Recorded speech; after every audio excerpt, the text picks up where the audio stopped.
Ao nos reunirmos hoje para participarmos do mistério da paixão, morte e ressurreição de Jesus, porque todo domingo é uma pequena Páscoa, nós nos reunimos para morrermos com Cristo, no nosso pecado, nas nossas arrogâncias, no nosso jeito de ser que não coaduna com a vontade de Deus, e ressurgirmos para uma vida nova, uma vida com mais entusiasmo e com mais alegria de servir, porque nos tornamos a cada domingo um outro Cristo.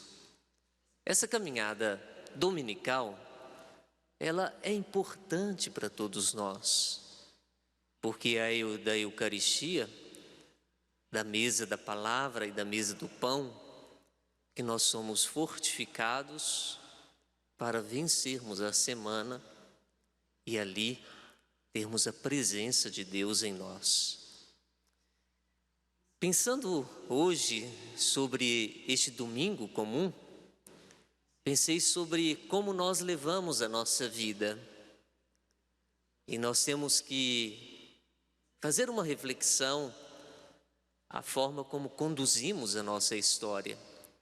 Podemos levar a nossa vida como ocupar um lugar, e ao ocupar o lugar, quando nós o perdemos, nós nos sentimos profundamente desolados, machucados.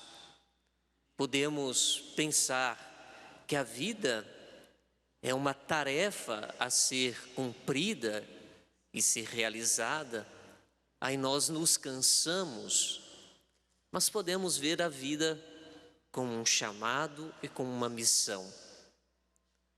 Vocês que são pais de família, mães de família, vocês sabem que há uma grande diferença entre tarefa e missão. Se nós assumimos os nossos filhos como uma tarefa, nós nos sentiremos profundamente cansados, desanimados, e às vezes achamos que temos que fazer. Mas se nós assumimos a nossa missão, e tarefa é diferente de missão, nós levaremos com mais tranquilidade e com mais facilidade. Hoje, o domingo, ele nos convida a refletir sobre a missão de Jesus, o início do ministério de Jesus, quando também é uma epifania, ele começa a sua missão, o seu apostolado, logo após o momento em que ele é batizado. Diferente do livro sinóticos, Mateus, Marcos e Lucas, que narra Jesus indo ao Jordão, sendo batizado por João Batista, e ali ele escuta a voz do Pai: Tu és o meu filho muito amado. Todos os anos, no início deste domingo, nós lemos justamente o Evangelho de João, o capítulo 1, o verso 29. E nós olhamos a missão da qual João Batista revela a respeito de Jesus. Não uma tarefa que ele vai cumprir, mas uma missão que o Pai lhe deu. Por isso, João viu Jesus aproximar-se dele e disse: Eis o Cordeiro de Deus que tira o pecado do mundo. Estamos nós acostumados a cada celebração eucarística, quando o sacerdote eleva acima da sua cabeça para dizer que aquilo não cabe ao seu entendimento, e ele diz: Eis o Cordeiro de Deus que tira o pecado do mundo. Acostumados nós estamos, e nós respondemos: Senhor, eu não sou digno de que entreis em minha morada, mas dizei uma palavra, e eu serei salvo. Por isso essas duas citações estão na Sagrada Escritura. Nós a ouvimos aqui agora, João dizendo da missão de Jesus, o Cordeiro de Deus que tira o pecado do mundo. Nós encontramos na Sagrada Escritura, e o povo da qual estava ali reunido, ele tinha nitidamente a compreensão daquilo que significava o Cordeiro. Basta lembrar que nós encontramos no Antigo Testamento, a festa da Páscoa era celebrada justamente com o Cordeiro. Quando o povo foi liberto da escravidão no Egito, nos umbrais das portas foi aspergido o sangue do Cordeiro. E quando o anjo exterminador vinha, aqueles que tinham em suas portas marcadas com o sangue do Cordeiro eram poupados. E depois a Páscoa era celebrada justamente com o Cordeiro. Hoje escutamos o profeta Isaías dizendo a imagem do Cordeiro profundamente associado com o servo de Israel, que foi glorificado.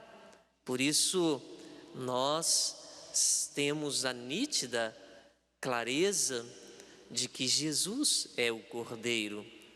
Quando Jesus estava morrendo na cruz, os sacerdotes do templo estavam justamente sacrificando os cordeiros que seriam oferecidos na festa da Páscoa. Por isso Jesus é o verdadeiro Cordeiro, não mais o Cordeiro da primeira aliança que levou para uma terra prometida, mas Jesus é aquele que nos leva para junto do Pai e que nos traz a verdadeira libertação do verdadeiro inimigo nosso, que é o pecado que habita dentro do coração de cada um de nós. E João revela a missão de Jesus e, ao mesmo tempo, ao revelar a sua missão, ele diz que a missão está intimamente ligada com a sua identidade. Por isso João diz: depois de mim vem um homem que passou à minha frente, porque existia antes de mim. Se nós olharmos pela Sagrada Escritura, quem é que foi chamado à vida primeiro? João Batista. Porque João Batista, quando a Santíssima Virgem Maria recebe a visita do anjo Gabriel, a Isabel já estava grávida há 6 meses. Como nós podemos interpretar esse pequeno texto que é apresentado para nós no dia de hoje? João, ele é inspirado pelo influxo do Espírito Santo.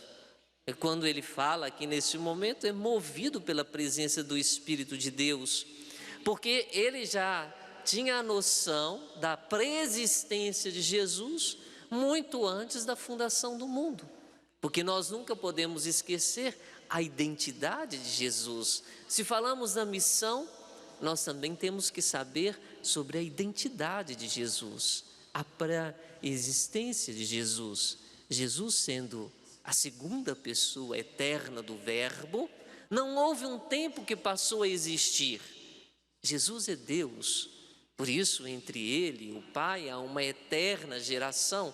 E aqui nós vamos ver João justamente falando isso, que depois de mim vem um homem que passou à minha frente, que existia antes de mim. Por isso nós sabemos que o Verbo eterno de Deus já existia. E João vai dizer algo que nesse momento nós ficamos pensando: o que é que ele está querendo dizer com isso? Também eu não o conhecia, mas se eu vim batizar com água, foi para que ele fosse manifestado a Israel. Meus amados, como João não o conhecia se eles eram primos? Por isso nós podemos pegar os padres antigos da igreja, podemos ler a partir daquilo que é a interpretação que os padres dos 4 primeiros séculos, eles fazem da Sagrada Escritura. Nós temos no Evangelho de Lucas um versículo que João Batista, assim que nasceu, ele foi retirado para o deserto. e ele ainda não tinha se manifestado ao povo de Israel. Nós temos muitas comunidades dos essênios, que eram o lugar onde se acolhia as crianças desde pequenas para serem formadas. Os pais podem ter colocado João Batista no deserto com essas comunidades, e ele se manifesta a Israel como aquele que anuncia a vinda do Salvador muito tempo mais tarde. Nós sabemos que Gregório de Nissa, um dos pais da igreja, ele vai fazer justamente essa leitura a respeito desse pequeno versículo do Evangelho de João. E aí nós encontramos João dando testemunho, e o testemunho da missão. Eu vi o Espírito descer como uma pomba do céu e permanecer sobre ele. Também eu não o conhecia, mas aquele que me enviou a batizar com água me disse: aquele sobre quem vires o Espírito descer e permanecer é quem batiza com o Espírito Santo. E aqui vem uma grande diferença entre o batismo dado por João e o batismo que será dado por Jesus. O batismo dado por João será um batismo de conversão. O batismo dado por Jesus será um batismo que vai nos inserir numa filiação divina, nos incorporar no seu corpo místico e saber que a nossa missão nesse mundo, diferente de uma tarefa, é nos incorporar como membros do corpo místico de Cristo e realizar tudo aquilo que está com a vontade de Cristo. O Espírito de Deus, neste Evangelho, ele é aqui manifestado como uma pomba. Não que o Espírito de Deus seja uma pomba, como o Espírito de Deus, ele é manifestado como água, como fogo, como sopro. E naquele momento nós podemos dizer que o Espírito de Deus se aninha em Jesus, para que ele tenha a força de realizar a missão que foi dada pelo seu Pai aqui neste mundo. E aí eu termino perguntando a vocês, e a mim mesmo, como nós levamos a nossa vida? Nós levamos a nossa vida como uma tarefa a ser cumprida, e diante dessa tarefa carregaremos pesos e às vezes ficaremos enfarados e começamos a murmurar, a lamentar, a reclamar, ou descobrimos que a nossa vida é uma missão a ser cumprida e realizada por amor e por uma associação a Deus, descobrindo que somos nós impelidos pela força do Espírito Santo. Fechemos os nossos olhos e pensemos um pouquinho sobre Jesus, a sua identidade, a sua missão, mas também a nossa missão como batizados, como filhos de Deus e como incorporados ao corpo místico de Cristo.